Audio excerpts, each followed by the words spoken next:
ॐ अज्ञानतिमिरन्धस्य ज्ञानाञ्जनशलाकया चक्षुरुन्मिलितं येन तस्मै श्रीगुरुवे नमः।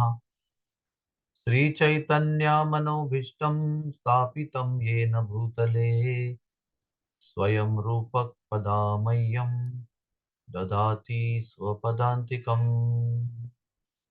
श्रीकृष्ण चैतन्य प्रभु नित्यानंद श्री अद्वैत गदाधर श्रीवासदि गौर भक्त वृंद। हरे कृष्णा कृष्ण कृष्ण हरे हरे, हरे राम राम राम हरे हरे। हरे कृष्णा। भगवान की भक्ति में हम दो प्रकार से जुड़ जाते हैं। पहला और जो सामान्य सर्वसाधारण प्रकार है, वो अपने दुखों को नष्ट करने के लिए या अपनी इच्छाओं की पूर्ति करने के लिए। अधिकतर लोग आर्त होकर, दुखी होकर भगवान के पास जाते हैं दुखों का निवारण करवाने के लिए। जिनके पास ज्यादा दुख नहीं है, ऐसे कम लोग होते हैं, लेकिन फिर भी किसी समय दुख नहीं होंगे। बहुत सारी इच्छाएं होती हैं उनको। धन चाहिए, प्रगति चाहिए, और अधिकार चाहिए, प्रॉपर्टी चाहिए, बेटी की शादी होनी चाहिए, पुत्र होना चाहिए, पुत्री होनी चाहिए, संतान होनी चाहिए। ऐसे बहुत प्रकार की इच्छाओं को लेकर लोग भगवान के पास जाते हैं।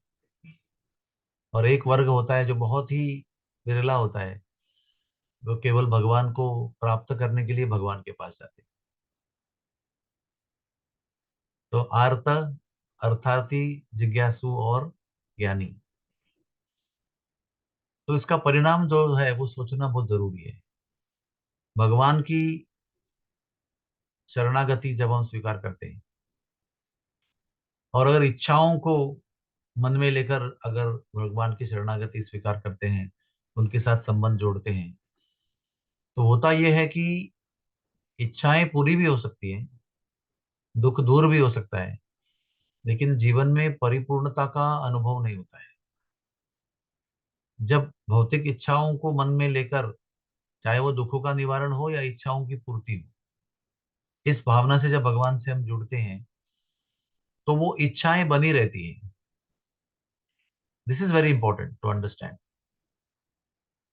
जब भगवान की प्राप्ति के लिए हम भगवान को शरण जाते हैं, भगवान को संबंध जोड़ते हैं, तो हमारी इच्छाओं की पूर्ति होगी भी, लेकिन वो इच्छाओं की पूर्ति के साथ इच्छाएं भी धीरे धीरे नष्ट होती जाएंगी। ये बहुत इंपॉर्टेंट है समझना। ये एक परीक्षा है हमारे लिए, ये एक एसिड टेस्ट है कि क्या हम भगवान की भक्ति में निरपेक्ष भावना से आगे बढ़ रहे हैं, कि हमारे मन में कोई इच्छाएं हैं। जब भगवान की तरफ से संबंध होने के बाद भी, जब एवं गुरु की अनुकृपा अनुकंपा होने के बाद भी अगर हमारे मन में इच्छाओं का जो क्रॉप यानी पीक, यानी जो खेती है, वो अगर बढ़ती जाती है, तो आप समझ लीजिए कि हम भगवान को केवल इच्छा पूर्ति के लिए ही अप्रोच कर रहे हैं। लेकिन जब हम भगवान की सेवा के लिए, भगवान की संतुष्टि के लिए, और केवल भगवान की ही प्राप्ति के लिए उनके पास जाते हैं, तो हमारी इच्छाएं पूरी होती हैं। निश्चित रूप से जीवन में एक फुलफिलमेंट आ जाती है, जिसको हम कहते हैं परिपूर्णता। आवश्यक यह है कि जब हमारा और भगवान का संबंध परिपूर्ण हो जाए, तो समाधान का अनुभव होता है, संतुष्टि का अनुभव होता है। और संतुष्टि में कभी भी तड़प नहीं रहती है कि मुझे ये चाहिए वो चाहिए, जो भी है उसमें हम संतुष्ट रहते हैं। और जब भगवान को किसी हेतु के साथ हम अप्रोच करते हैं, तो फिर वो हेतु जो है वो कभी समाप्त नहीं होता है, वो बढ़ते जाता है। कि चलो अभी पुत्र हो गया, अभी पुत्री भी होनी चाहिए, अभी पुत्र हो गया, अभी शादी भी होनी चाहिए, अभी प्रमोशन भी होना चाहिए, इतना खर्चा कैसे निभाएंगे। तो ये भौतिक इच्छाएं बढ़ती बढ़ती जाती है। इसलिए जन्माष्टमी का अवसर है, भगवान कृष्ण का जन्म होने वाला है, हम सब लोग उत्सव को मनाने वाले हैं, सब लोग सज धज के जाने वाले हैं। तो इस भगवान के जन्मदिन के अवसर पर ये चिंतन मंथन आवश्यक है, अंदर का चिंतन और मंथन। आंतरिक हृदय के अंदर कि आज की स्थिति में हमारा भगवान का संबंध जो है वो हेतु से भरा हुआ है कि अहेतुकी है, अपेक्षा से भरा हुआ है कि निरपेक्ष है, कुछ स्वार्थ से भरा हुआ है कि निस्वार्थ है।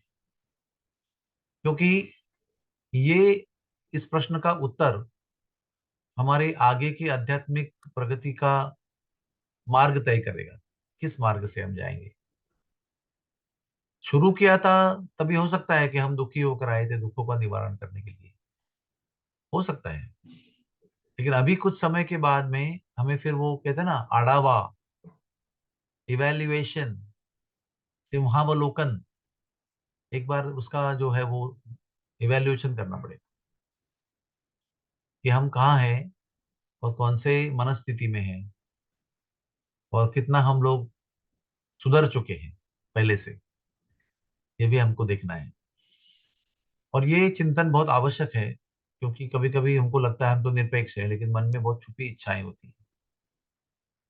तो बार बार हमें सत्संग में आकर ये देखना है, ये प्रयास करना है, ये प्रार्थना करनी है कि हमारा और भगवान का संबंध जो है वो केवल उनकी संतुष्टि के लिए हो और उनके आनंद के लिए हो। जब उनका आनंद और संतुष्टि हमारे जीवन में उनके संबंध में प्रधान रूप में है तो हमारे जीवन में भी संतुष्टि और आनंद जरूर आएगी, निश्चित रूप से आएगी। और हमारे जीवन में अगर उनके संबंध में हम यही सोचते हैं कि हमें क्या मिलेगा, तो हम कभी भी संतुष्टि और आनंद नहीं होंगे, कभी भी संतुष्ट और आनंदी नहीं अनुभव करेंगे। और हर साल हर दिन इस बात का चिंतन करना जरूरी है और अपने आप को भगवान के चरणों में शरणागति के भाव से रखना है। तो कोई इच्छाएं पूरी हो रही है तो अच्छा है, नहीं इच्छा पूरी हो रही है तो ये समझना चाहिए कि भगवान हमारे लिए अच्छा ही कर रहे हैं, जो हमारे लिए अच्छा है वही पूर्ण कर रहे हैं। सब कुछ थोड़ी माता पिता बालक की इच्छा पूर्ण करते हैं, जो उसके हित में है उसी को पूर्ण करते हैं, जो उसके अहित में है या उसके लिए अच्छा नहीं है उसको नहीं पूर्ण करते हैं। तो उसको हमें स्वीकार करना चाहिए, वो देखना चाहिए कि हम भगवान को संतुष्ट करें, हमारा उनका संबंध उनकी शरणागति में निस्वार्थ भाव से हो। हरे कृष्णा कृष्ण कृष्ण हरे हरे, हरे राम राम राम हरे हरे।